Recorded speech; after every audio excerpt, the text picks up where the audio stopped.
What's up, Rap Gang? So I figured in this video I'm going to go over my experience with the 1.75 Hurricane track.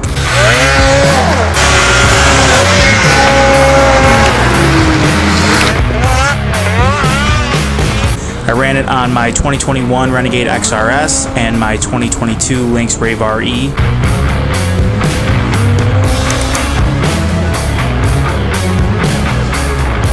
I got a question on my thoughts about it, so I figured I would just kind of share with you guys how it was, the pluses, the minuses, and all that stuff. First thing I can definitely say about the track is the on-trail traction is unbelievable. It's almost like it's a ice ripper or like ice cobra type setup. In the right snow conditions, it bites super hard. Obviously, when you're on like ice or soft snow with an icy base, it's not going to bite as well in those type of conditions. But in your typical mid-season snow, you know, you got a decent base there. It bites right down. It hooks up great, and I honestly loved it. One of the big things I would always say when describing it was it almost made the sled feel faster out of the hole because of the great traction you were getting, and it made the 850 E-Tech really shine in both scenarios on the Renegade XRS and the Rave RE. With both sleds, it got through the deep snow very well. I pretty much never had a situation where I felt like I was going to get stuck. I actually had on the Renegade XRS a moment where I started to get stuck going forward, and I ended up being able to just back up and pull back out in the deep snow because the track just has that much paddle and flotation, and it really gets through at least what we consider deep snow here in upstate New York very well. Both tracks held up super well. Never showed any signs of lugs tearing or kind of starting to bend or anything like that.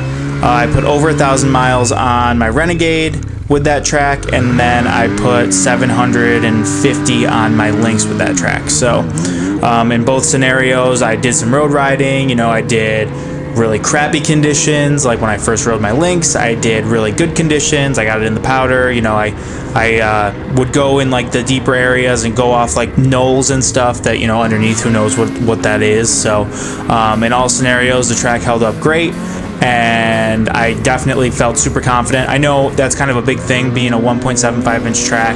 You kind of worry how the lugs are going to hold up, but honestly held up great. And in that aspect, absolutely no complaints about it. One struggle I did have with the track, as it turned out on both sleds, you could not stud it on the 137 BRP chassis. So with the Rave RE, that's what that is. And then with the Renegade XRS, you know, that it's essentially the same chassis.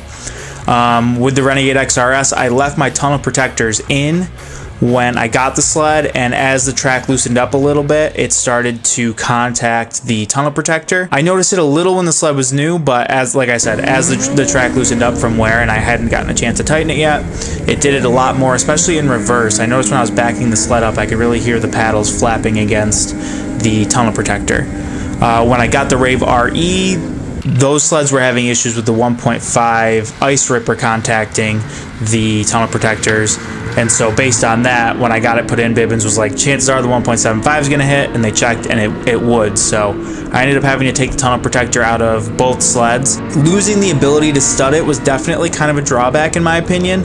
Knowing I put a track on that could never be studded was a little bit of a struggle for me. For some guys, I know that they're perfectly fine with that, and it's not gonna bother them at all. They don't like studs, they don't want studs. So if you're one of those guys, you know, definitely a big plus. But if you're somebody who, you know, if you get a couple bad seasons in a row, really icy base, not great snow on top, and you want that extra traction, if you get a 137 based BRP sled, you cannot stud a 1.75 inch track. So the only other drawback I'll say is with the 1.75 inch paddle, I always kind of thought it was gonna be that next step to like the really playful powdery sled, and I didn't quite experience that with either sled.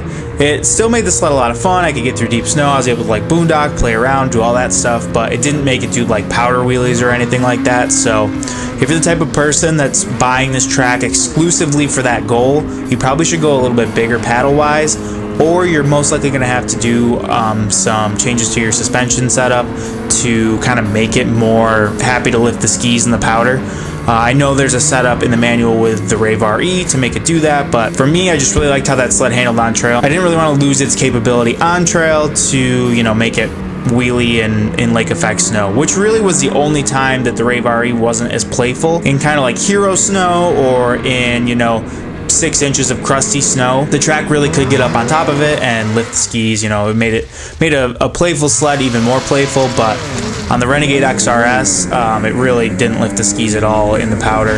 You had to get like a little cheater knoll to get the front end to come up. So if that's kind of like your big goal with the track, it doesn't really do that in this scenario, but I'm sure on other sleds, or like I said, with a suspension adjustment, you probably could do it. But for me, I do typically like to maintain as much trail capability as I can, so it just wasn't a worthy trade-off for me. Overall, would I do the upgrade again? If I'm being totally honest, probably not, only because I lost the ability to stud those sleds. If that was still something I could maintain, then I think 1000% I would. I do think I would lean a little bit more towards yes with the Rave RE, because I think it could have really added a lot of playfulness if I got more willing to mess with my suspension adjustments. But having only owned that sled for 1 year, I just really enjoyed it, you know, on big moguled out trails, and kind of took advantage of what the Rave RE is like really good at, and didn't really get a chance to explore the playfulness quite as much. I don't think on the Renegade XRS I would have done it again. I think I would have stuck with like a 1.25 inch track, or maybe even the 1.5, to just keep as much top speed as possible, keep as much trail capability as possible, because even with the Arm Motion X and adjusting the front arm, it didn't really make the sled all that much more playful. It just, you know, allowed me to kind of pop the front end up over like moguls, but it definitely isn't going to be anything like a Polaris Assault or a backcountry in the deep snow, you know, lifting the skis and all that stuff. That's kind of my rundown. I would say if you are someone that wants more traction and you don't want studs, awesome option on these 137-inch sleds. Super good reliability. The track holds up very well. Gets really great on-trail traction. Gets through the snow absolutely no problem. Does a super great job with that. But if, like I said, you're looking for that little bit of playfulness, it's very sled dependent and very setup dependent. Appreciate you guys watching, and I will see you in the next video, Brave Gang.